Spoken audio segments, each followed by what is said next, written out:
Olá, meu nome é Júlia Galvani e esta é mais uma entrevista do quadro UNASP 40 anos.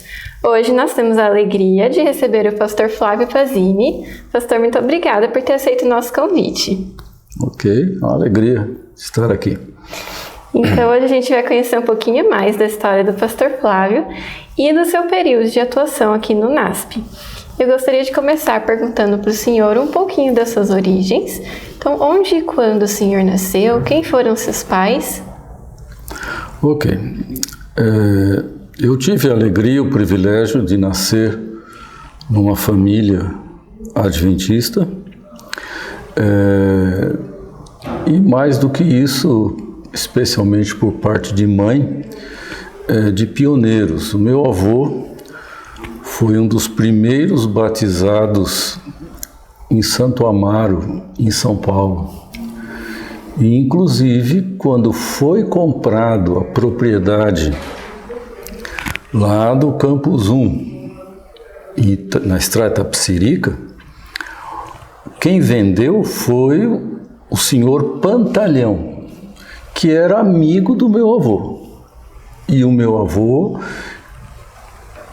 por relacionamento com o pastor Lipke, que era o pastor da igreja de Santo Amaro, então levou o pastor Lipke para conversar com o Pantalhão e saiu um negócio. Que interessante. Como é o nome do seu avô? Libório Klein. Ok. Aí quando, no caso, né, meu pai se chamava Cláudio Pazini, que também era obreiro e trabalhou para a igreja na parte financeira, na parte administrativa. Quando eu nasci, meu pai era tesoureiro do IASP. Em seguida, vida de obreiro, nós nos mudamos para São Paulo. Para Santo Amaro especificamente. Então eu fui aluno do Campus 1 até a minha naquela época, sétima série, hoje seria o 8º ano. O 9º ano aí eu fui para o internato no IASP. Tá? Então eu diria assim que basicamente a minha família tem muito a ver com o internato. Meu pai estudou no internato, meu avô estudou no internato. No caso, eu, meus irmãos, todos estudamos no internato.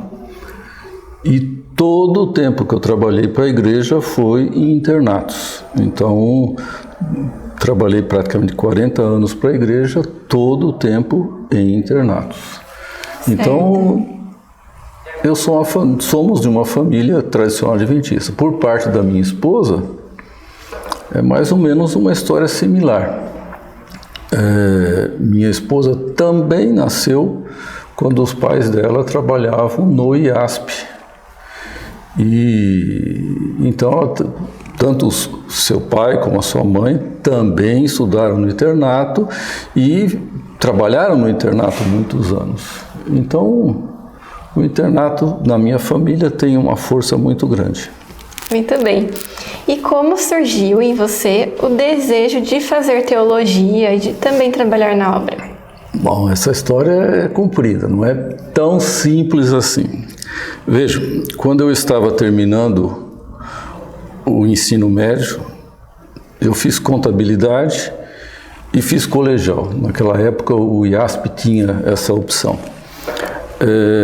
Eu já no ensino médio, eu estava decidido que eu ia trabalhar para a igreja, que eu ia ser um missionário se eu tivesse oportunidade. E eu estava numa dúvida muito grande se eu fazia teologia ou se eu fazia agronomia. E naquele tempo se enfatizava muito deixar as grandes cidades, ir para o campo. E, por outro lado, eu também queria fazer teologia. Por uma série de razões, eu acabei optando por fazer agronomia. Depois de anos, hoje eu tenho convicção que Deus permitiu que eu fosse fazer agronomia e depois Deus consertou a minha vida lá na frente, mas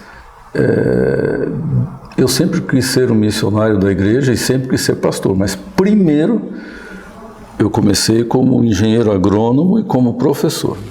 Certo. E como começa a sua história com o NASP Campus Engenheiro Coelho? Você participou desse processo inicial? A história começou assim. Eu comecei a trabalhar para a igreja lá no IACS. Eu sou paulista, nem conhecia o IACS, para ser sincero. Mas eu tinha orado, eu com a minha esposa, a gente era noivo só na época, mas a gente havia orado bastante, e a gente havia decidido que aonde viesse o primeiro chamado é para lá que a gente ia. E o primeiro chamado veio para o IACS. E então começamos nosso trabalho lá no IACS. E ali então a gente atuava como professor e como engenheiro agrônomo. Isso ali, 81, 82, nessa época. Aí, então, começa a história aqui do colégio. Em 1983, então, ocorreu a desapropriação e a compra desta fazenda. Então, um belo dia, eu estava no meu escritório lá no IACS e me chega o pastor Walter Boger e então nos convida para vir trabalhar aqui. Então foi aí que começa a história da gente vir aqui para São Paulo e trabalhar nesse campus. Certo. E nesse convite, o pastor Boger, ele já te conhecia? Não. Havia necessidade de pessoas nessa área aqui? Veja, quando eu falo não, naquele tempo havia poucos pastores. Então, por exemplo, como eu falei, meu pai, meu avô, meus tios eram obreiros, pastores. Então, eu quando era garoto, eu conhecia todos os pastores da antiga Paulista, lá no Brooklyn, lá na Frei Gaspar 246. Então eu conhecia o pastor Boger, apesar de ele não ter trabalhado aqui em São Paulo antes.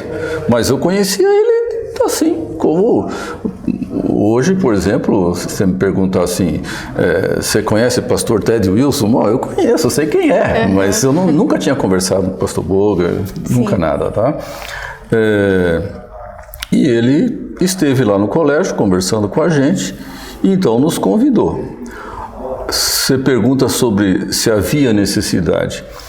Quando começou aqui, não tinha absolutamente nada, era uma fazenda, somente e tão somente uma fazenda, entende? E então eles precisavam de alguém na área técnica para auxiliar na condução da fazenda. Então foi para isso que a gente veio. Certo. Você poderia nos contar um pouquinho dessa história da compra da fazenda? Havia outras opções na época de fazendas e quem indicou essa aqui? Como foi encontrada? Ok. Vamos começar um pouquinho mais para trás, então, como eu estava conversando antes de a gente começar aqui.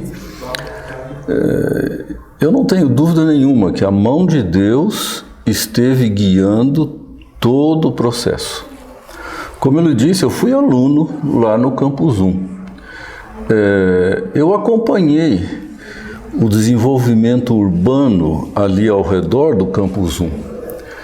E realmente, apesar de eu ainda ser adolescente, jovem, ficava claro que estava difícil manter ali naquele local um internato. E os nossos líderes, pastor Neville, por exemplo, que era o diretor-geral quando eu era aluno lá, já tinha essa preocupação.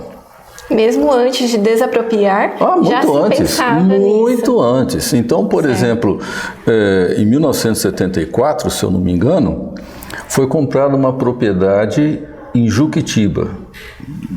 E eu conheci essa propriedade, tá? Mas era um lugar muito complicado, era uma área ambiental, o colégio chegou a fazer alguma coisa lá, mas tudo assim bem precário, o que mais foi utilizado a terra em Curitiba foi para plantio, porque já em São Paulo estava difícil plantar para alimentar as vacas, tá? Porque era uma fazenda dentro da cidade de São Paulo, então foi utilizada essa propriedade em Juquitiba. Veja, isso foi em 74.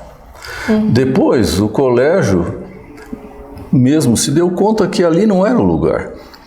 Então, começaram a pensar em vender, porque a propriedade valia muito. Você imagina, uma área dentro de uma cidade vale dinheiro. Sim. Então, apareceram alguns interessados. E houve ideias de lotear, e eu falo isso, eu não trabalhava no colégio nessa época, eu era um estudante, mas é aquilo, o meu tio, ele era tesoureiro foi um bom tempo da União Sul Brasileira, o tempo que era toda a União, quando era lá ainda na Chibarras, não, antes de ser na Assocê, que já é outra, mas era pertinho ali. Então, se conversava, por exemplo, o pastor Jerônimo Garcia era casado também com a professora Ana Garcia, que também fazia parte da minha família. Então, eu como jovem estava sempre conversando, meus pais, tá, e pastor Jerônimo e outros, tá, sobre o que vai fazer, o que não vai, Então havia a ideia de se vender, mas a coisa não prosperou muito. Quando aparentemente ia dar certo, o colégio foi surpreendido por um decreto do prefeito Olavo Setúbal, em 1979, se eu não me engano, acho que foi isso mesmo, declarando a área do colégio como de interesse público. Então aí o colégio, por força de lei, não podia mais vender, não podia nada. Esse decreto, eu vejo assim, as forças ocultas do inimigo atuando, porque é pior um decreto desse do que um decreto de desapropriação, porque quando ocorre um decreto de desapropriação, então tem que ser pago, tem que ser pago. Agora, quando é declarada uma propriedade como de interesse social, um tombamento, você não pode fazer mais nada, não pode vender, não pode nada, você está amarrado. Então, isso aconteceu e aí então a igreja começou a trabalhar. Nesse tempo, o pastor Neville Gorski, ele era o departamental de educação na divisão. E no campus 1 existia uma professora que era familiar da família do Dr. Ulisses Guimarães, professora Ruth Guimarães, que foi, aliás, minha professora de português. Então, o pastor Neville, lá em Brasília, fez contatos com o Dr. Ulisses Guimarães e, por intermédio do Dr. Ulisses, foi feito todo um trabalho, quer dizer, mas eu vejo a mão de Deus aí. E então, finalmente,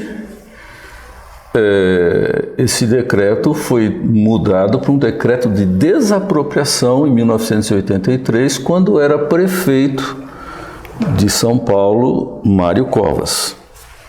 E aí então teve reuniões, tá, para estabelecer valores, e vai daqui, vai dali. Bom, finalmente,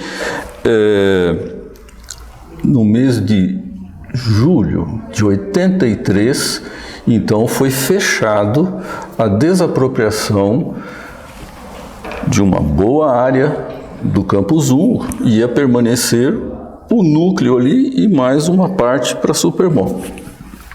Então veja, aí a partir do momento em que foi desapropriado, que foi fechado um valor, então aí é que o colégio pôde começar a buscar uma propriedade, porque até então não tinha recurso. Então, nesse processo de buscar propriedades, foram conectados várias empresas imobiliárias, tá? E muitas fazendas, mas muitas fazendas, num período de aí 2 meses, tá? Pouco mais, pouco menos, foram visitadas no estado de São Paulo. Foi tanta visita, tanta coisa, que o colégio chegou até a comprar uma caminhonete, tá? Uma caminhonete famosa, quem era do tempo, eu andei muito nessa caminhonete, uma caminhonete cabine dupla Chevrolet, cor vinho, e especialmente o irmão Joaquim Leme, que era o chefe da fazenda lá em São Paulo.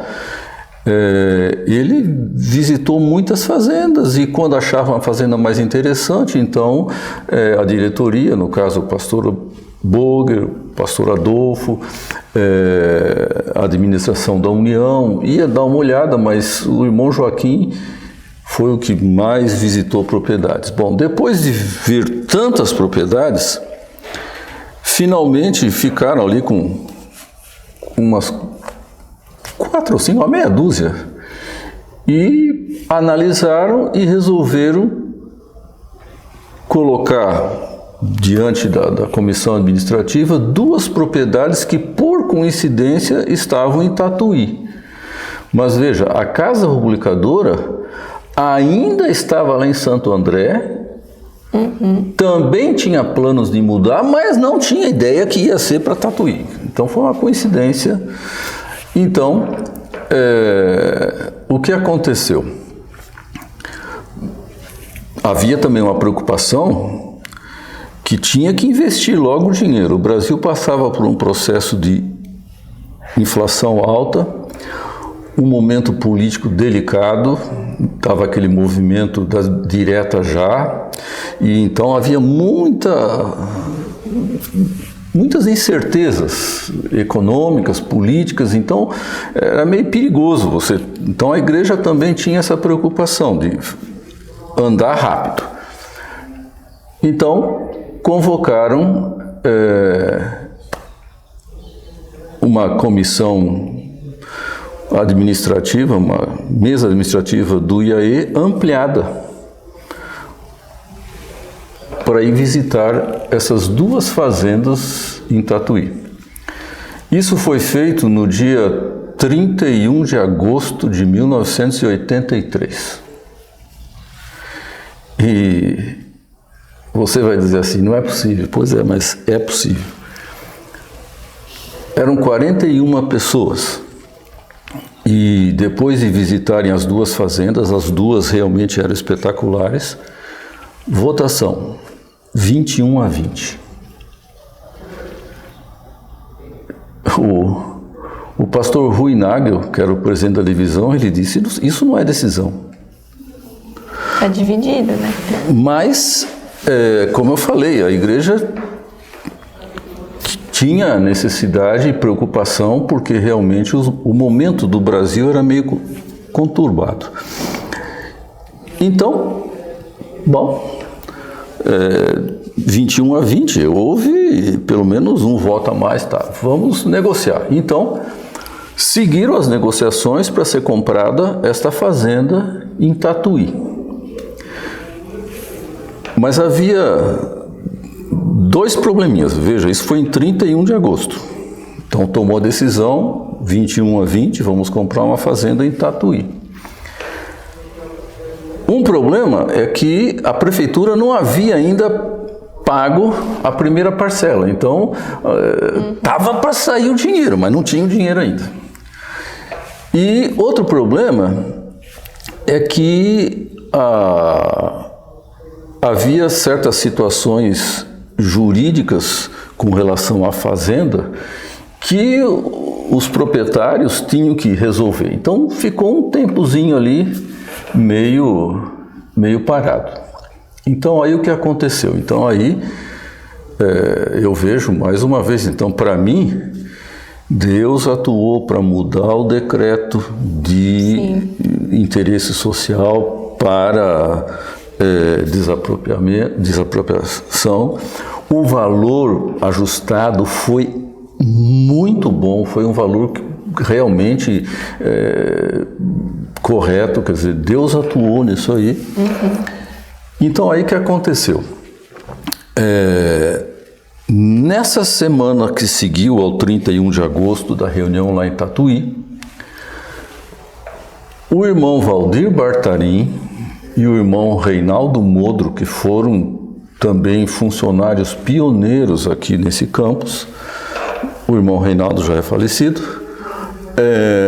eles eram aqui de Conchal, e eles se encontraram com um corretor da cidade de Conchal, seu Severino Locatelli, que era já conhecido deles. Conchal era um pinguinho, então todo mundo conhecia todo mundo, tá, pá. E por cargas d'água lá conversaram porque esse assunto da desapropriação naquela época correu, a igreja foi desapropriada, estão procurando uma propriedade. Tá. Quando esse corretor Locatelli ficou sabendo disso, ele falou: me dá o telefone do pessoal lá, porque eu tenho a fazenda, e já falou para os dois lá que ele tinha a fazenda. Tá? E então eles passaram para ele o telefone do IAE lá em São Paulo, e esse senhor Locatelli ligou no dia 8 de setembro. Era uma quinta-feira, 7 de setembro, era feriado, então era um feriadão meio prolongado.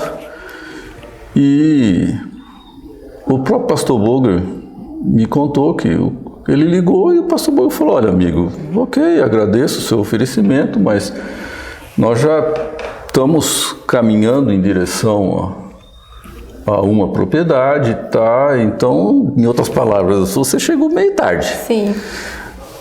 Quando esse Locatelli, corretor já fala muito, mas quando o pastor Boger falou isso para ele, aí o homem falou tudo e mais alguma coisa. Olha, veja, eu conheço o colégio de vocês aqui em Hortolândia, eu sei o que é um internato adventista. Olha, a fazenda que vocês procuram é a fazenda que eu estou vendendo. Vocês não podem fazer negócio, vocês têm que viver a fazenda. Bom, esse homem falou tanto que o pastor Boger falou: tá, vamos fazer o seguinte, no domingo, dia 11 de setembro, você pode? Nós vamos ver a fazenda. Então, no dia 11 de setembro, bom, um parênteses aí também. Então, o encontro do senhor Valdir Bartarim e o Reinaldo Modro com o Locatelli em Conchal foi dia 8, quinta-feira. No dia 9, a prefeitura pagou a primeira parcela, então agora tinha dinheiro. Agora tinha. Então, no domingo, dia 11, pastor Boger, o irmão Joaquim Leme, pastor Adolfo Reis, vieram aqui ver a fazenda. O pastor Boger fala que quando vocês não chegaram a ver isso, mas tem uma meia dúzia de remanescentes aí, abacateiros, mas era uma avenida, uma alameda de abacateiros, desde ali da casa sede até lá embaixo na portaria. A portaria ficava bem ao lado onde hoje ali é o núcleo da Vivo, um pouquinho para cima ali. Ali era a portaria. Então eram abacates dos dois lados. O pastor Boger fala que quando ele entrou ali, ele sentiu que ele estava entrando num colégio adventista. Bom, olharam a fazenda e realmente todos eles ficaram impressionados com a fazenda. Isso era domingo, dia 11.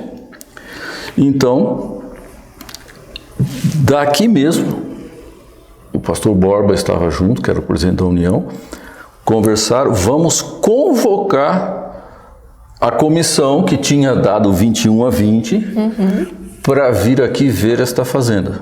Até porque agora já tinha o dinheiro. Então essa comissão foi convocada para estar aqui no dia 13 de setembro de 1983. Uma terça-feira. A comissão veio aqui, fretaram o ônibus, tudo, tá? A reunião foi lá na casa sede e ao olharem tudo, a votação foi unânime. Unânime. Todos a favor. Então é o que eu falo, isso não é coincidência. Com certeza. Entende? A coisa então marchou e foi comprada esta fazenda aqui. Depois a gente descobriu que os proprietários da fazenda em Tatuí queriam comprar esta fazenda, eles estavam vendendo aquela para comprar esta. Entende? Mas nós não sabíamos disso. Sim. Entende? Bom, qual era o problema dessa fazenda aqui? Vamos dizer assim. Se é que poderíamos dizer problema. A propriedade de fora a fora eram laranjais. Sim. Então tinha essa alameda de abacates, mas o resto, aqui onde nós estamos, exatamente nesse lugar aqui, era tudo laranja. Entende? Tudo pomar, tudo. Para onde você olhasse era pomar. Entende? Só que o que acontecia? O Brasil dependia tremendamente da exportação de suco de laranja para que a laranja tivesse valor. E o grande comprador eram os americanos. Mas os ventos estavam bons lá para eles. A região que produz laranja nos Estados Unidos, basicamente, é o sul da Flórida e parte da Califórnia, mas para suco de laranja é mais o sul da Flórida. E eles estavam produzindo muito lá. Então, o que significava? Não estavam praticamente comprando suco de laranja do Brasil. Então a laranja não tinha preço. Por isso que estavam vendendo a fazenda. A fazenda aqui era dos irmãos Gulo, de Limeira.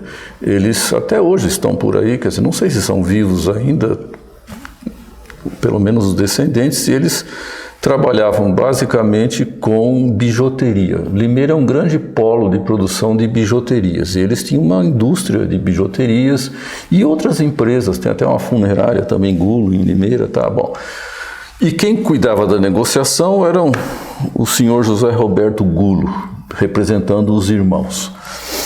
Então, para você ter uma ideia da crise, isso aqui estava forrado de laranja apodrecendo e cheirando mal no chão. Por quê? Não valia colher. Entende? Uma caixa de laranja de 40,8 quilos, que é uma medida americana, que na verdade é 90 libras, uma caixa de laranja custava 80 centavos de dólar. Então vamos arredondar o dólar aí a R$5. Então, quer dizer, uma caixa de laranja estava custando R$4, de 40 quilos. Não pagava a colheita. Então, por isso que estavam vendendo a fazenda. A igreja comprou a fazenda não por causa de laranja. Sim. A igreja comprou para construir aqui uma instituição de ensino. Mas, tudo bem. Só coloco isso para você entender aonde vai chegar a coisa.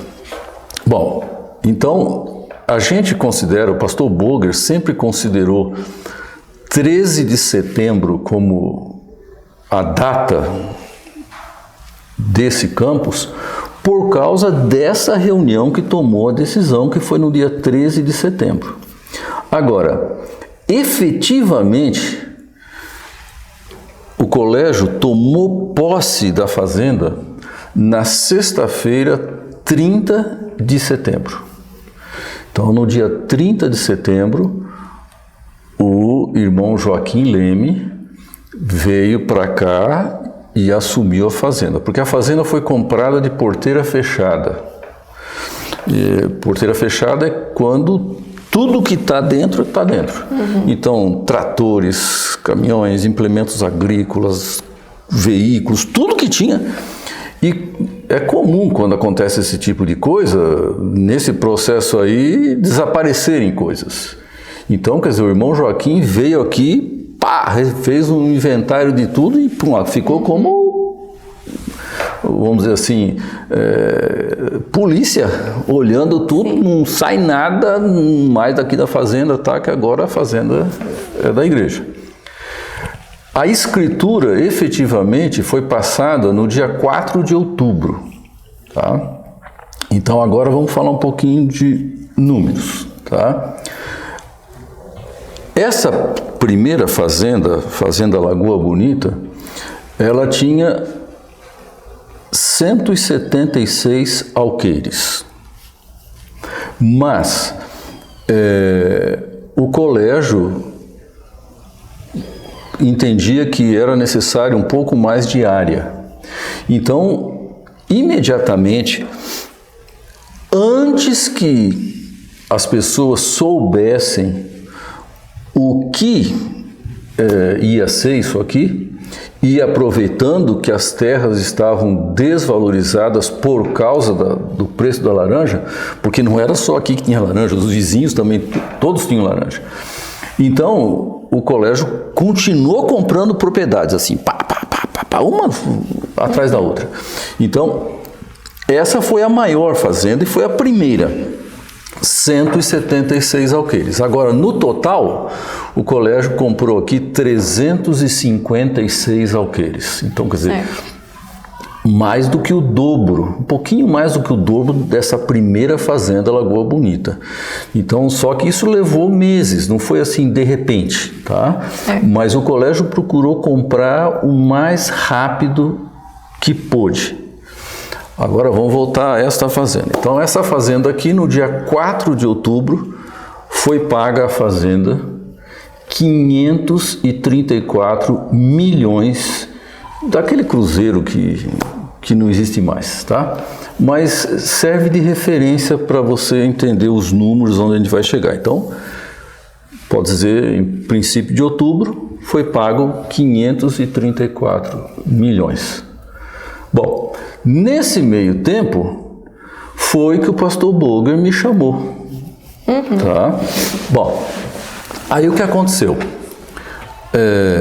Passou o mês de outubro, passou o mês de novembro, exatamente na noite de Natal, aconteceu uma grande geada nos Estados Unidos, na região da Flórida, que era a grande produtora de laranjas para suco lá.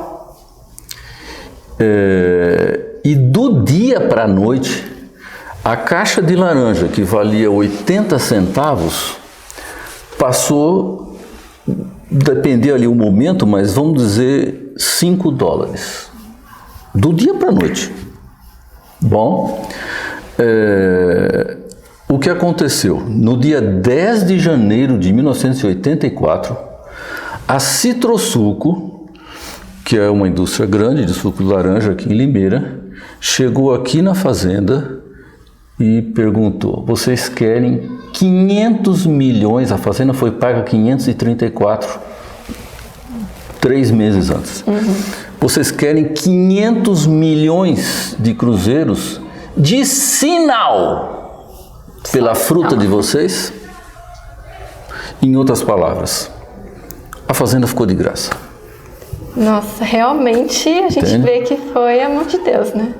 Sabe, aí surgiram lendas antes e depois. Então, quando essa fazenda foi vendida, a Fazenda Lagoa Bonita era a maior fazenda à venda na região aqui de Artur Nogueira, porque naquele tempo não estava emancipado, Engenheiro Coelho era só um distrito, então pertencia ao município de Artur Nogueira. Então surgiram várias lendas, assim, as mais interessantes, porque também praticamente, podemos falar disso em algum momento aí, sobre a questão da presença adventista aqui na região, mas não havia, o pessoal não sabia o que era adventista. Então, por exemplo, um dos boatos que correu, quando vendeu, antes de ter geada, tá, foi o seguinte: um dentista adventista dentista. Um dentista de São Paulo, que não entende nada de laranja, comprou a fazenda Lagoa Bonita. O cara é louco, porque tá, sabe, onde tá a cabeça, não vale nada, aquilo lá que comprou. Então, quer dizer, primeiro, nós somos taxados de loucos. Sim. Quando aconteceu isso, aí a conversa virou. Aí nós, olha, que os caras são de outro mundo, os caras vão lá ter sorte. São abençoados. Exatamente. Então, é um testemunho, né? Exatamente. Então, quer dizer, a fazenda, esta primeira, lembra que foram compradas muitas outras propriedades depois, já ficou de graça assim, piuf, de cara. Tá?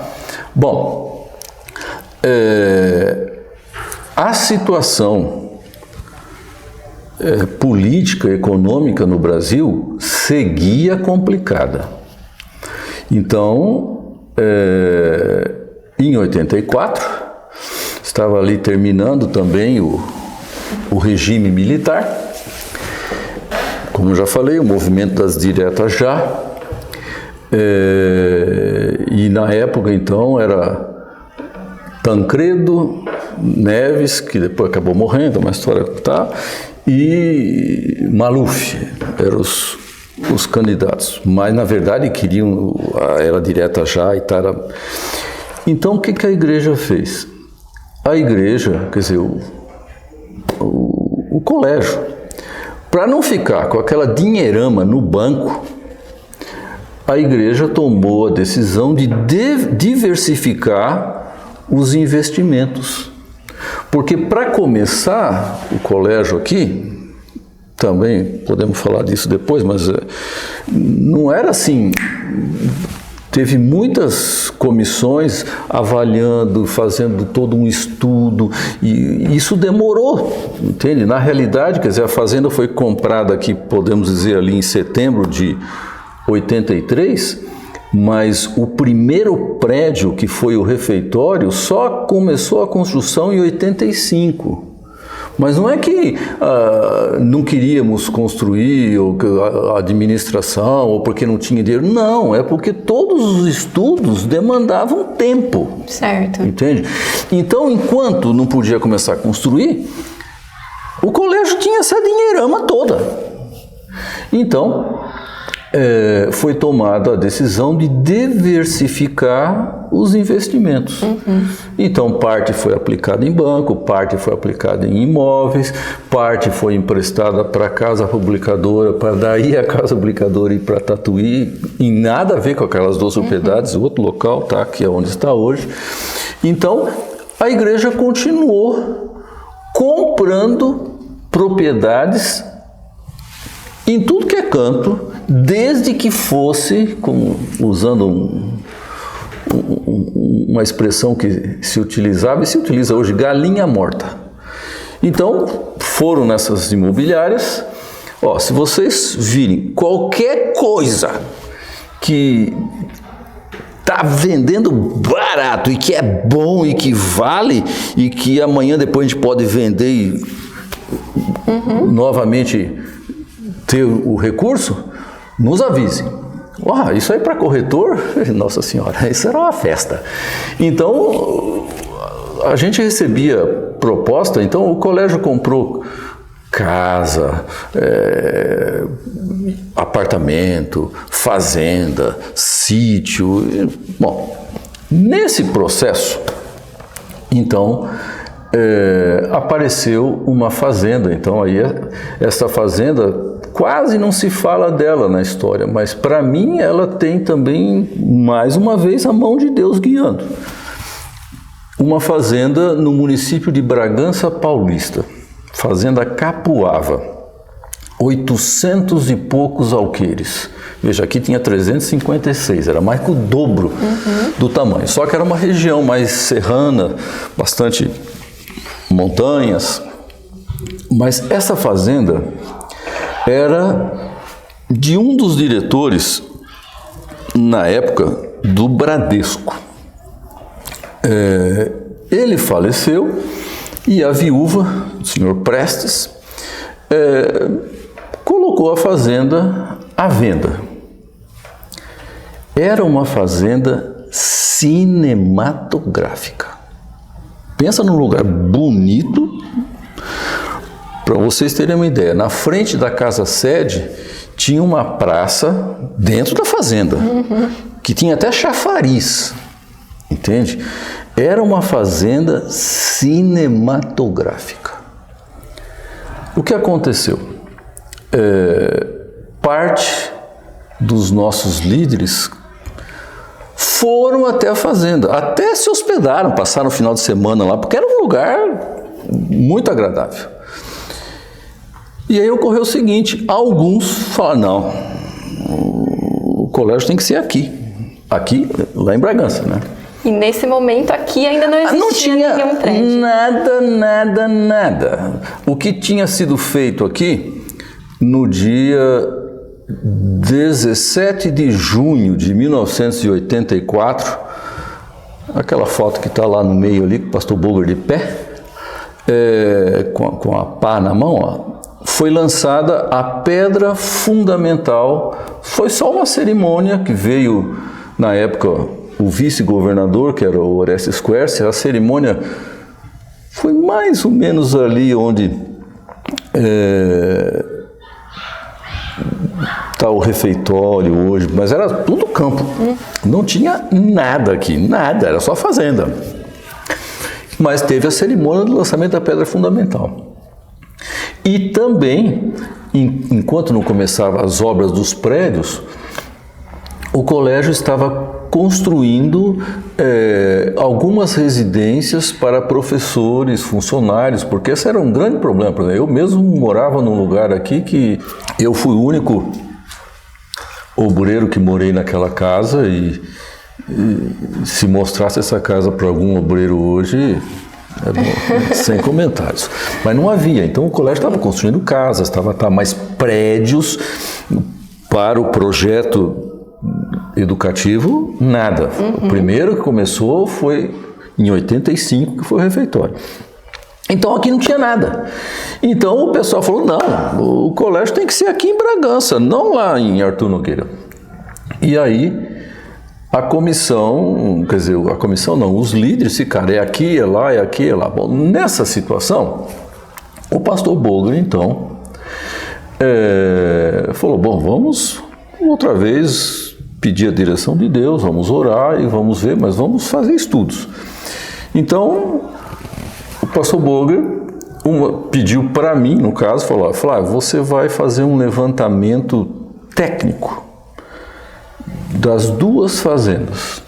O que tem de positivo lá do ponto de vista clima, água, o ambiente em si, a área, tá? Outros estavam estudando já a parte mais de transportes e... Então, para aí outra vez reunir a comissão e ver o que vai fazer. Bom, então a fazenda foi comprada em outubro de 84. Essa fazenda, eu estou dando valores em moeda corrente do Brasil. Tem que levar em conta que naquela época estava ocorrendo uma grande inflação mensal. Tá? Então, mas mesmo com essa inflação mensal dá para ter uma ideia do montante. Então, em outubro, essa fazenda lá em Bragança foi comprada por 2,5 bilhões de cruzeiros. O que acontecia? Um outro industrial da área de tecelagem da zona leste de São Paulo, de origem sírio-libanesa, ele tinha interesse nessa fazenda desse sócio lá do Bradesco. Mas ele, como, literalmente, vamos dizer, ele bobeou. Como eu falei, o colégio estava com dinheiro na época. Tanto o pastor Boger como o pastor Borba diziam, olha, essa fazenda ela não é nossa, ela é de uma instituição, isso depende de comissões e tal, mas o sujeito insistia que queria a fazenda. E nesse meio tempo, ocorrendo essas comissões, trabalhando, fazendo levantamento das duas, tá, pá. Quando foi ali, mais ou menos, eu não lembro precisamente a data, mas foi entre o dia 20 e o dia 25 de dezembro. A fazenda foi comprada em outubro, portanto, 3 meses depois. O pastor Boger vai e fala, Flávio, pode parar o estudo. Vendemos a fazenda Capoava em Bragança. O turco lá falou, olha, mas eu quero, faz uma proposta. E nós fizemos a proposta de 5 bilhões. Foi pago 2,5 em outubro. Lembra que tinha inflação aí, mas foi uma benção. O turco, a história foi mais ou menos assim, o turco falou, faz um preço que vocês saibam que a tua comissão vai aprovar. Tá bom, 5 bilhões.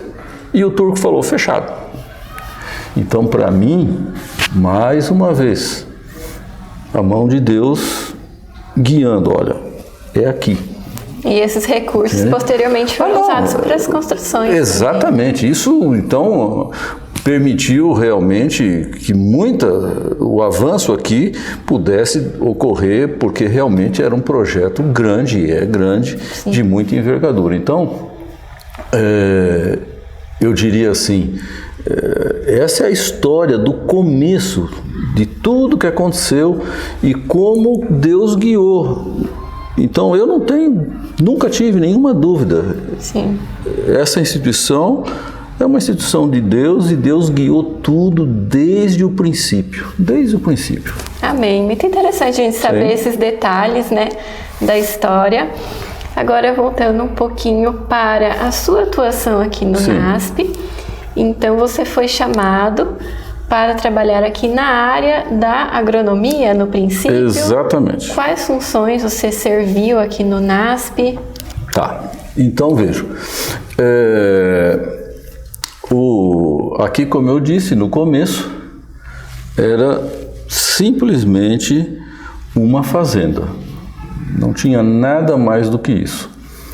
Em São Paulo, trabalhava, cuidando da fazenda, o chefe da fazenda lá era o irmão Joaquim Leme, que eu mencionei, que sempre esteve envolvido nesse processo de buscar fazenda, de compra e tudo. E o seu filho, o Ricardo Leme, era o auxiliar dele lá em São Paulo. Então, quando o colégio comprou essa propriedade, como eu falei para você, em 30 de setembro, o irmão Joaquim veio assumir a fazenda. Mas ele tinha toda a responsabilidade lá em São Paulo. Então, foi tomado, a mesa do colégio tomou a decisão de enviar para cá, então, o seu filho, o Ricardo Leme, para ser o administrador da fazenda. Também foi nomeado, naquele momento, o professor Edmir de Oliveira como um diretor assistente para este campus. Então, o pastor Boger era o diretor-geral lá em São Paulo e o professor Edmir era o diretor aqui para essa propriedade. Foi nomeado também o irmão José Osmar Alberto para ser o tesoureiro e eu para ser o engenheiro agrônomo. Então, foi assim que nós trabalhamos no ano de 1984. Então, em 84, o professor Edmir era o diretor, o Ricardo era o administrador da fazenda, o Zé Osmar era o tesoureiro eu era o engenheiro agrônomo. Nós éramos os 4 obreiros que trabalhávamos aqui. E tínhamos um quadro já grande de funcionários, porque eram necessários. Os primeiros funcionários, eu estou desviando, mas tem que fazer o contexto, senão... Os primeiros funcionários que vieram sem ser aqui da região, porque aqui na região não havia presença adventista. Então não tinha nenhum funcionário adventista aqui. Então, os primeiros funcionários vieram de Conchal, principalmente ali naquele começo, porque o irmão Valdir Bartarim e o irmão Reinaldo Modro, então contaram, e aí vieram, e também alguns irmãos adventistas de Limeira. Só que desses eram todos funcionários, nenhum deles eram obreiros. Tá? Então, essa era a estrutura que a gente tinha em 1984. Como eu lhe falei, então chegamos aqui, o colégio aqui não tinha telefone, não existia celular, tá? Não tinha asfalto, toda a nossa estradinha aí vicinal era tudo terra e barro, entende? E aqui dentro só fazenda, entende? Então era um lugar complicado. Não tinha ônibus que passava aqui, só tinha ônibus que passava em poucos horários na estrada para Limeira Mogi e aqui Arthur Nogueira, Engenheiro Coelho. Então, quem quisesse vir aqui tinha que ou vir de carro ou descer lá na estrada e caminhar para chegar aqui. Agora, mesmo de carro, foram muitas vezes que, por exemplo, ali na curva onde tem hoje o condomínio Portal do Lago, ali quando chovia era um atoleiro. Muitas vezes atolei o carro ali de noite e aí para vir, tinha que pegar trator, descer, incomodar, deixava o carro lá, tirava o sapato, arregaçava a calça e vamos a pé para casa, entende? Eu falei de telefone, né? Não existia, não tinha, não é que não queríamos, não tinha fio, não tinha como ter telefone aqui. Sim. Então, o colégio alugou um telefone lá em Engenheiro Coelho. Ali tinha um escritório, na rua principal tinha um escritório de contabilidade e, através de camaradagem, eles permitiram ter um telefone lá, tá? Um espaçozinho, uma mesinha aqui, um telefone, tinha uma secretária. Então, o que acontecia? 2 vezes por dia, ou o professor Edmir, ou eu, ou o Ricardo, tá? Íamos até Engenheiro Coelho, a mocinha lá anotava todos os recados que tinham e a gente fazia as ligações que a gente precisava fazer. Então, era assim. Mas veja, às vezes havia desencontros e aconteceu muitas vezes por exemplo, a gente ia para São Paulo, às vezes eu não tinha carro, então ia de ônibus,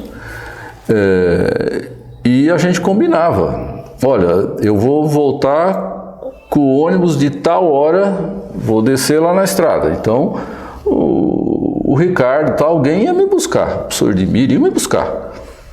Mas às vezes havia algum contratempo e não chegávamos naquele horário, chegávamos depois, mas ninguém sabia. Então foram muitas vezes também que fizemos a pé de lá até aonde eu morava, que dá mais ou menos uns 8 quilômetros. E de noite, carregando mala e assim. Então eram momentos aqui que eu diria assim de desbravamento. Mas o que eu posso lhe dizer é que eram momentos de muita bênção, sabe, em que realmente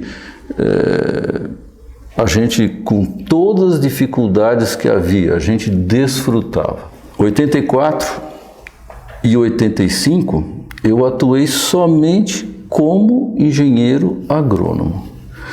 Em 86 para frente, aí também começou a ter alunos aqui, tá? Então aí eu comecei a dar aulas também, tá? Na época não era superior, hein? Não, aqui é superior. A superior veio aqui em 91 só.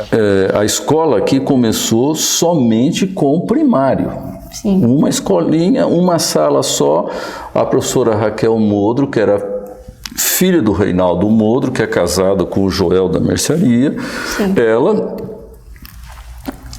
recém havia se formado em magistério no IASP e o professor Edmir a contratou para ela ser a professora aqui, então, e começou com 17 alunos, isso em 84, entende? 85 começou os preparos ali, tá, para ter supletivo, mas não era oficial.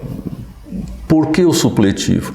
Porque aí acontecia assim, o colégio podia receber bolsistas que vinham, ajudavam então na construção, na fazenda, e tinham aula à noite e iam prestar os exames em onde tinha, então, está tendo exame agora em Minas. Então, o colégio lotava um ônibus e levava eles para fazer porque não era reconhecido, tinha que fazer o exame oficial para eles receberem o diploma. E, enquanto isso, continuava a escolinha primária. Então, 84 e 85, eu trabalhei aqui apenas como engenheiro agrônomo, tá? E nesse tempo, então, como eu falei, o que foi trabalhado em construções, tá, foi simplesmente residências. Certo. 85, sim, começou a construção do refeitório, tá? Em 84, como eu falei, a direção, então, era o professor Edmir, e grande homem, um homem de visão, realmente fez um bom trabalho. O professor Edmir estava fazendo um grande trabalho. Um homem centrado, experiente e um homem comprometido com Deus, um homem muito espiritual. Ele era professor, ele não era pastor. No final de 84, então, haveria o que nós chamamos de quinquenal na União, quando são eleitos, então, os líderes. Lamentavelmente, o professor Edmir não foi reeleito. Foi uma pena. Custou muito aqui para o colégio. Aconteceram ali algumas situações.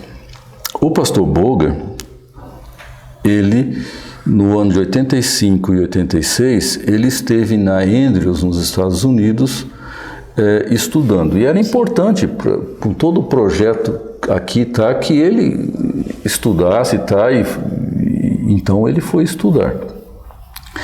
Então, o pastor Boger não estava, que era, vamos dizer assim, o colégio é de Deus, mas eu digo assim, ele era o grande pai disso aqui. Idealizador, né? Exato. Ele não estava. O professor Edmir, por questões políticas, não foi reconduzido ao cargo. Então, foi nomeado diretor aqui, para esse assistente do diretor-geral, tá? O pastor Arthur Dasson. Um bom homem. O pastor Arthur Dasson foi meu diretor no IASP. Nem nada contra ele. Mas ele estava já, literalmente, aguardando a aposentadoria. uma boa pessoa, tá? Mas ele não tinha mais saúde, não tinha mais pique para aquilo que isso aqui exigia. Sim. Então nomearam um outro assistente, que foi uma bênção ter vindo para cá, que foi o pastor Milton César de Souza. Tá? Então, quer dizer, aí em 85, no começo, era o pastor Dasson, Ricardo, eu e o José Osmar, e estava aqui desde 84, mas não como obreiro, o Joel Querubim da mercearia, ajudando na parte financeira. Tá? E em 85, então, era essa a estrutura. Tá?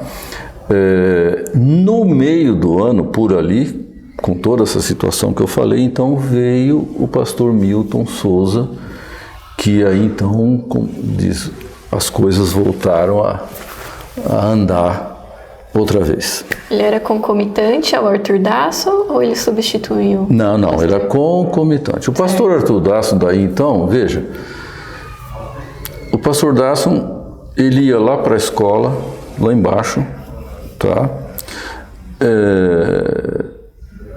Primeiro era aqui em cima, porque a escola também foi mudando, tá? Mas ele ia para a escola com um rádio, ele gostava de notícias, ficava escutando o rádio. Você imagina, o colégio, mil coisas a fazer e o diretor sentado lá escutando o rádio. Aí ele pegava, ele gostava de fazer isso. Então eu não falo isso com um tom de crítica, nada. É que colocaram ele, mas coitado, ele não estava mais. E ele era um grande homem, foi um grande administrador. Mas ali naquele momento, então aí ele pegava e escrevia à mão um resumo das principais notícias do dia, à mão. E aí pregava no mural para que quando os alunos saíssem para o recreio, então fosse lá ler e ver. Era isso, vamos mudar de assunto. Certo. Então, o senhor também começou a dar aulas aqui. Sim. Quais foram os principais desafios que vocês enfrentaram, assim, na questão de construções? Você também ajudou nessa parte? Não, ajudei, mas não no começo. Então, certo. Veja. Então, aí, o pastor Milton veio e ele assumiu, então, essa questão das construções. Ok. Então, o pastor Milton cuidava dessa parte de construções, tudo, tá? Ele que... E até o pastor Milton passou a ser o meu chefe na fazenda. Então, o pastor Milton era meu chefe. Então, eu era o técnico responsável, tal, o pastor Milton era o meu chefe. Então, essa estrutura ficou até o final de 86. Final de 86, o pastor Boger volta. Então, aí o pastor Dasson ainda ficou um pouquinho e em seguida se jubilou, que era o que estava realmente, ele estava só terminando o tempo dele para se jubilar. Então, com a volta do pastor Boger, o pastor Boger fez uma grande dupla com o pastor Milton, tá? E eles, o pastor Milton era o responsável direto. Agora, o colégio contratou também o engenheiro Elias Visotto, tá? O Elias, eu creio que em 84 o Elias chegou aqui, eu creio. Se não foi 84, foi lá no início de 85. O Elias Visotto era jovenzinho também, mas excelente pessoa. Então eu era o agrônomo, parte técnica na fazenda. O Elias, engenheiro civil, parte técnica na construção. E o pastor Milton era o chefe de nós e acima então aí estava o pastor Boger. Também ali, eu creio que foi 85, chegou o irmão Avelino Zeferino para ser o mestre de obras. porque em 84 também houve ameaça de greve aqui, houve umas situações meio complicadas, então não foi fácil a construção. O pessoal da construção tem muita gente boa, mas vem gente de tudo que era canto aí, entende? E que não tinham nenhum compromisso, não eram, nem acho que não eram adventistas e muitos nem sei se tinham algum compromisso com ele. Então, para eles aqui era só um trabalho. Então eles viram aqui um projeto grande. Esses caras têm dinheiro. Vão fazer greve, queremos um aumento de salário. Então deu dor de cabeça. Então aí veio o irmão Avelino, que foi o mestre de obras então. Então a parte de construção, o irmão, se for seguir a sequência, até 1990, então, o pastor Bogar era o diretor-geral, o pastor Milton, abaixo do Milton, o doutor Elias Isoto, que era o responsável técnico, e o irmão Avelino, que era o mestre de obras. Isso foi até 1990. Aí o pastor Milton foi chamado para ser diretor do IACS. Aí então eu assumi o lugar do pastor Milton. Certo. Então aí eu passei a ser responsável pelas obras. Nessa época, quais prédios já tinham sido construídos quando você assumiu? Tá. E quais foram construídos em seguida? Veja, o colégio, a construção aqui foi um processo assim dinâmico. O colégio ia construindo de acordo com a necessidade. Então, o primeiro prédio, como eu falei, foi o refeitório, que começou em 1985. O segundo prédio foi a escola de educação básica. O terceiro prédio foi o dormitório masculino mais antigo. Então, o refeitório em 85, a escola lá em 86, em 87 começou a construção do dormitório,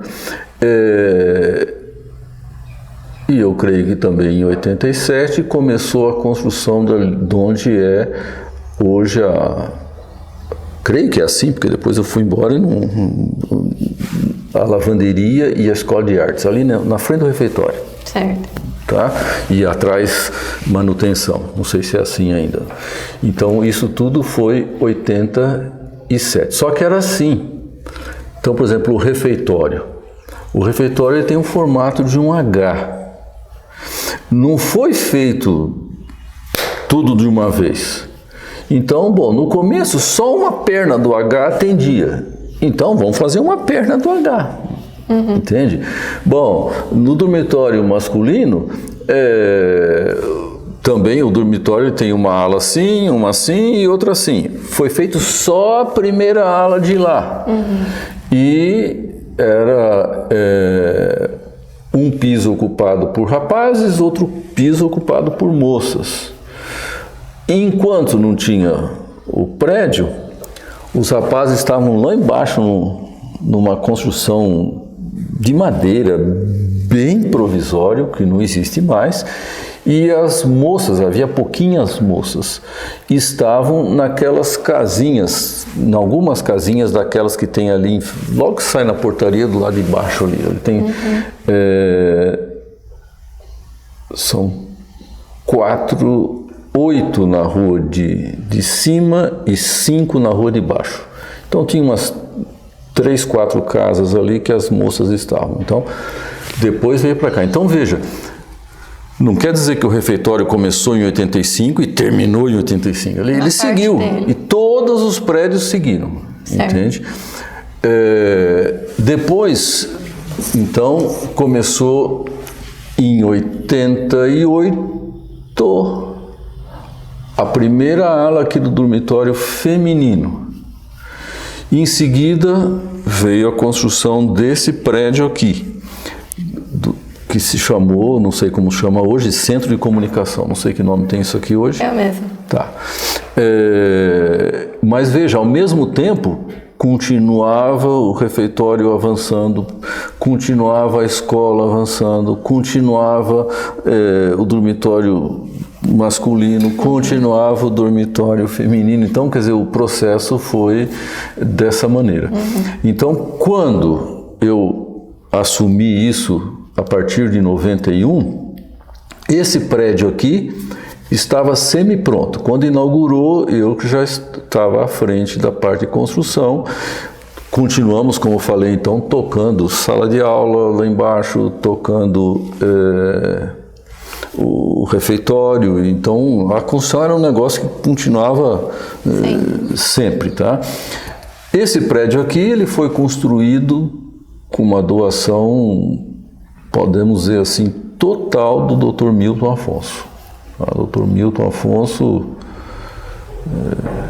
realmente, o que esse homem fez E começamos também o prédio do ensino superior. Aí já foi tudo nós que começamos e a igreja.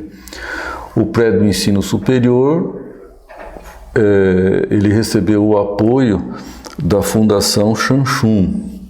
E é bem interessante. O pastor Boger, olhando a nossa revista Review nos Estados Unidos, ele viu uma notinha lá que essa Fundação Chanchun, que era de um asiático, eu creio que, não estou seguro se era sul-coreano ou de Taiwan, bom, naquela região lá, e que ele apoiava projetos educacionais e apoiou um projeto grande na Andrews.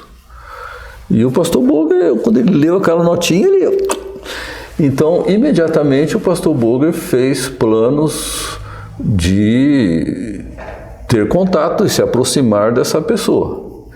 E várias pessoas ajudaram, o pastor Léo Ranzolin ajudou, aqui que cuidou, trabalhando num projeto, tudo, tá? Foi o pastor Eliseu Menegusso.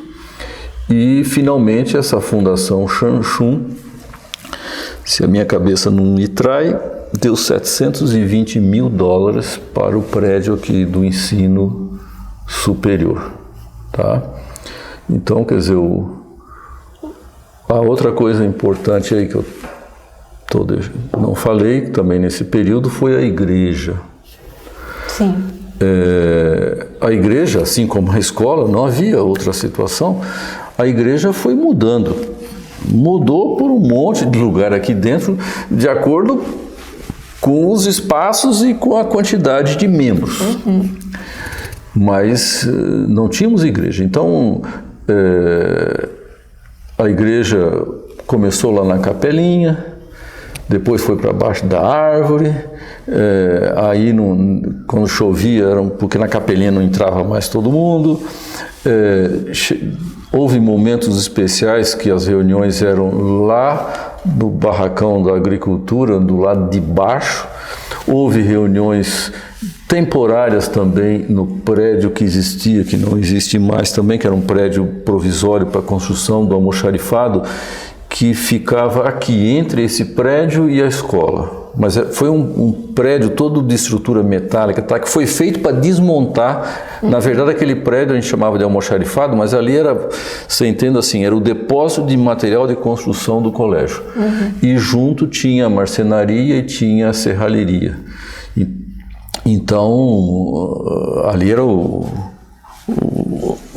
depósito de material de construção do colégio. Então, a igreja, a primeira semana de oração, por exemplo, eu lembro, foi o pastor Boger que fez, foi ali. Depois, a igreja veio por uma parte aqui do refeitório.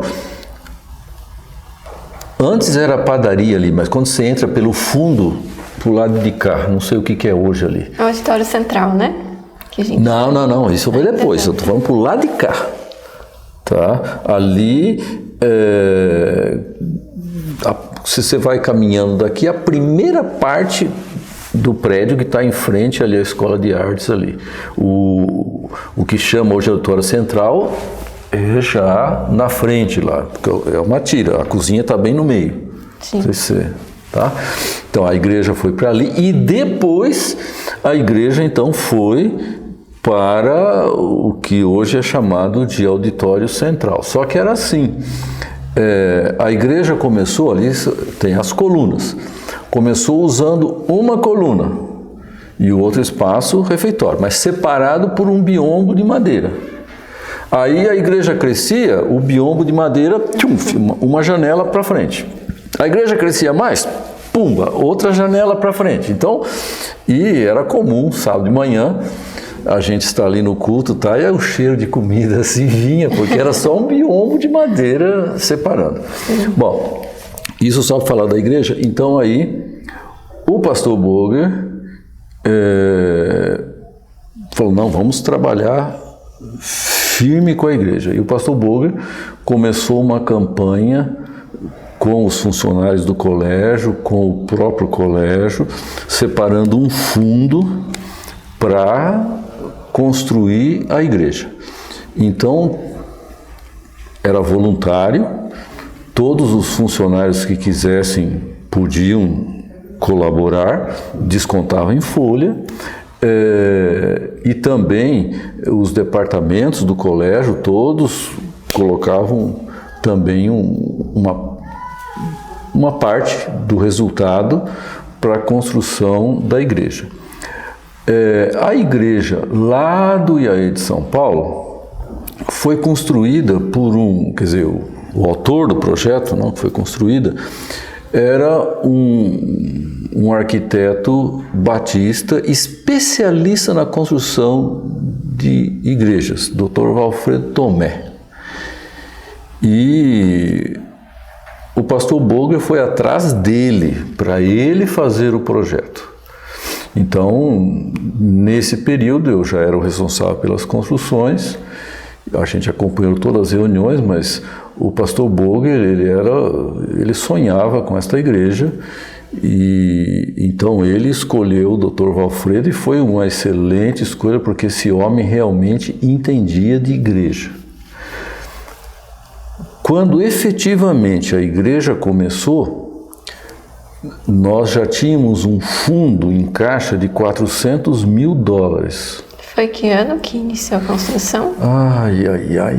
Vamos pensar um pouquinho.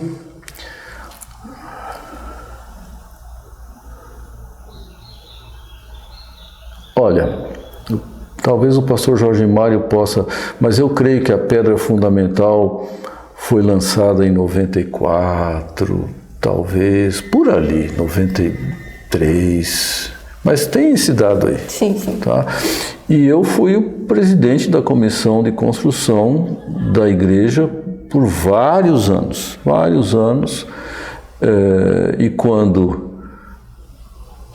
eu fui embora daqui, aí eu já não estava mais nessa função, mas quando eu fui embora,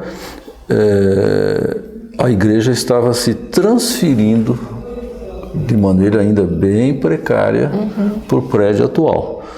Não tinha janela, estava no contrapiso, mas não tinha mais como continuar lá no auditório central.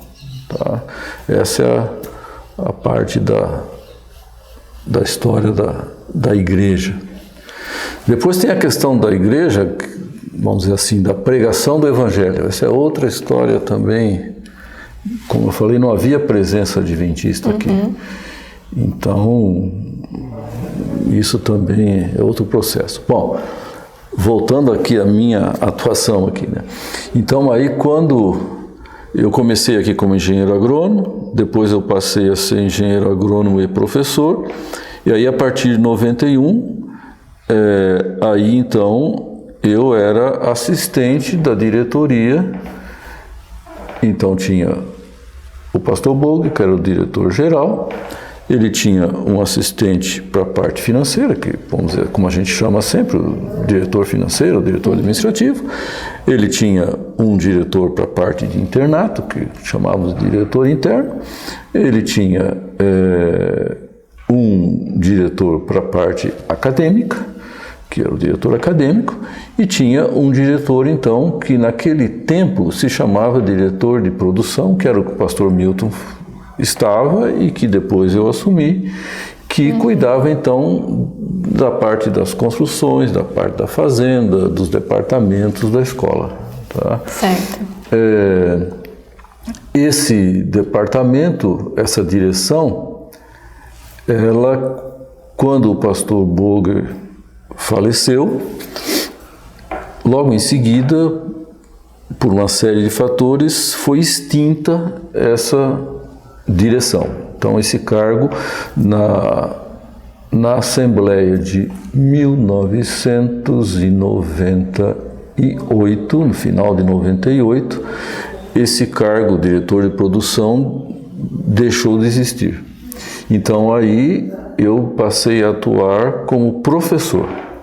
Então, aí eu dava aulas tanto na educação básica como no ensino superior. Isso foi até o ano 2000, quando aí eu fui transferido para o IACS. Aí eu fui embora daqui. No ensino superior, você fala em qual? Eu dava aula na Faculdade de Pedagogia, na parte de educação ambiental. Tá?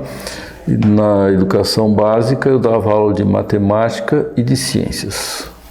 Tá? Muito bem. Pro ensino depois, fundamental e médio. Depois o senhor foi atuar em outras funções, né? Então, o pastor Boger, ele tinha um sonho, tá? De que realmente esse colégio fosse um colégio missionário comprometido com a missão, com a pregação do Evangelho e que inspirasse os jovens ao chegarem aqui a serem missionários também, entende? E ele tinha uma preocupação muito grande com os alunos bolsistas, tá? Para que mesmo os alunos que não tinham recursos tivessem oportunidade. E ele repetia isso sempre, até porque ele, quando foi aluno lá no campus São Paulo, ele era aluno bolsista, entende? Então, o sonho do pastor Boger era ter aqui uma estrutura que oferecesse condições para os alunos bolsistas trabalharem, se manterem no colégio e, ao mesmo tempo, esses departamentos todos aportarem recursos para o colégio. Não só para a implantação do projeto, mas depois para o colégio seguir. Esse é um tema muito delicado de ser tratado. E eu sou suspeito, não vou negar isso, de tratar desse tema. Porque é o seguinte, em um colégio, não estou falando agora daqui, entende? Eu fui diretor do IAP, eu fui diretor no IACS, eu fui diretor no IAESC, eu fui diretor lá no Uruguai, então eu trabalhei em muitos colégios. De maneira geral, num colégio acontece assim, quando há qualquer problema financeiro, e eu não estou dizendo que está certo, nem que está errado, não é a questão, isso é uma constatação. Quando ocorre qualquer problema financeiro, o primeiro lugar que eles vão mexer é nos departamentos. Então, os departamentos, de maneira geral, em qualquer colégio, eles sempre estão com dificuldades. Então, o pastor Boger conhecia, ele era um homem muito experiente, ele aqui no colégio, desde o começo, ele falou, eu quero a administração do colégio financeira totalmente separada da administração financeira dos departamentos. Então, esse era o sonho dele, e ele chamou isso de empresa. Eu diria que hoje, uma das pessoas que pode falar bem, contar melhor também a história, eu posso contar, mas como eu falei, eu sou suspeito, é o irmão Joel Querubim. Ele foi tesoureiro da empresa, então ele conhece bem também. O pastor Milton Souza foi outro grande idealizador disso, mas já faleceu lamentavelmente, entende? Mas aí o que aconteceu? À medida que a coisa foi indo, houve muitas situações e até que finalmente isto se fundiu outra vez. Sim. Entende? Com a fusão, ocorre, lamentavelmente, praticamente ao mesmo tempo, o pastor Boger faleceu. Então, aí o que aconteceu? Os departamentos praticamente se acabaram. Então, terminou a mercearia, foi aí que a mercearia passou por irmão Joel, terminou a pecuária, terminou a fazenda, terminou marcenaria, terminou serralheria. Então, são pontos de vista administrativos. Então, por isso que eu falo para você, tem a história, então essa é a história que... Então, você perguntou, né, da minha saída, né? Então, aí, o que aconteceu? Terminou não existia mais os departamentos, função, né? Não existia função. Eu fui trabalhar como professor, mas veja, eu digo isso com todas as linhas. Pastor Boger, não é porque ele faleceu, ele era um homem de Deus. Quem conheceu, eu tive o privilégio, pastor Boger foi um dos meus mentores. Certo. Pastor Boger, ele não ensinava por palavras, ele ensinava por exemplo. Um homem íntegro, realmente um homem de Deus. Eu tenho uma admiração que eu vou levar para a eternidade do pastor Boger. Pastor, nosso tempo já está avançando. Tá. Eu queria fazer uma última pergunta para o senhor. O que o NASP representou para você na sua vida? Como impactou sua vida pessoal, profissional? Olha,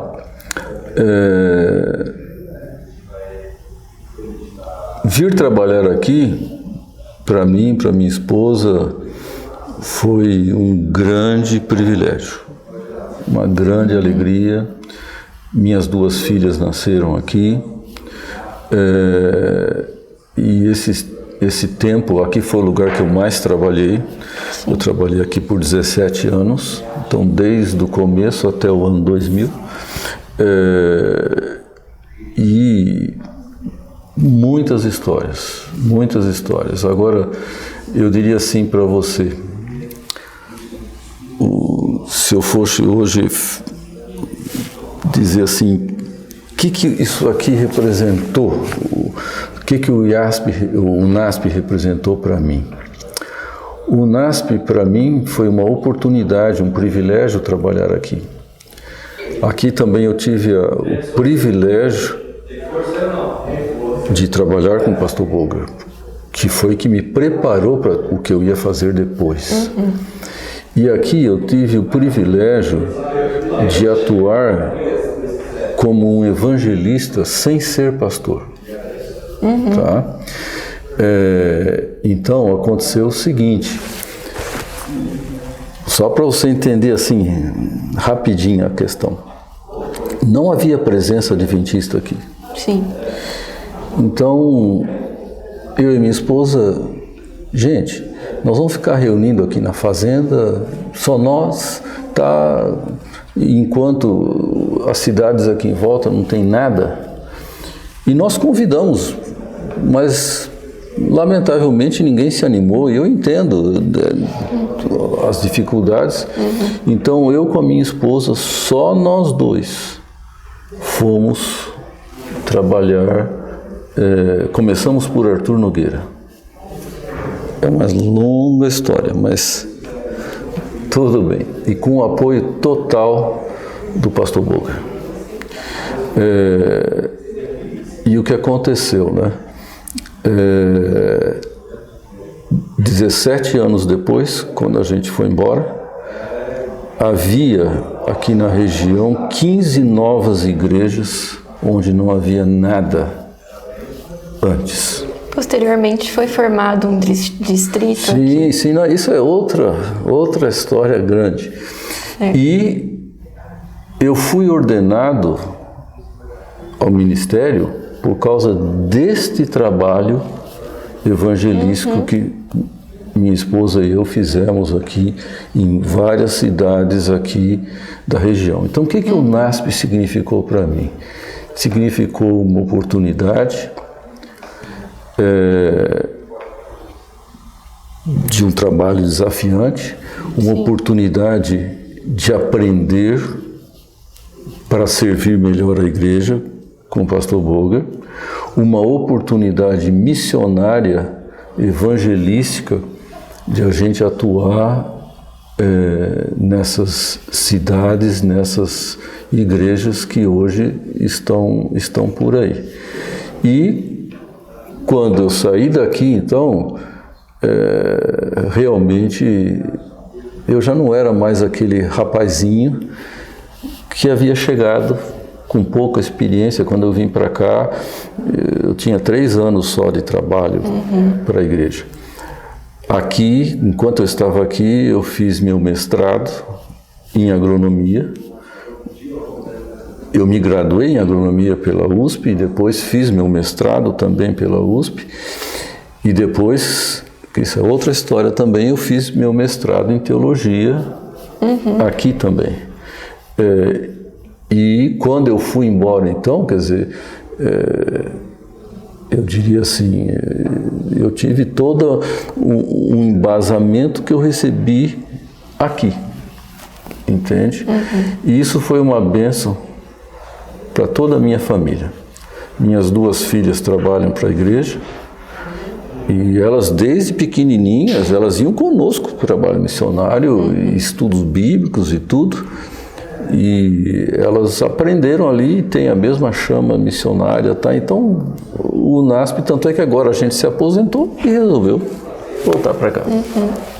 Pastor, eu queria muito agradecer ao senhor ter dedicado um pouquinho aí do seu tempo para nos contar tantos detalhes. Tenho certeza que foi muito enriquecedor, né? Para quem quer entender um pouquinho mais do início do NASP. E desejo que Deus continue abençoando o senhor, a sua esposa, a sua família. Muito obrigado.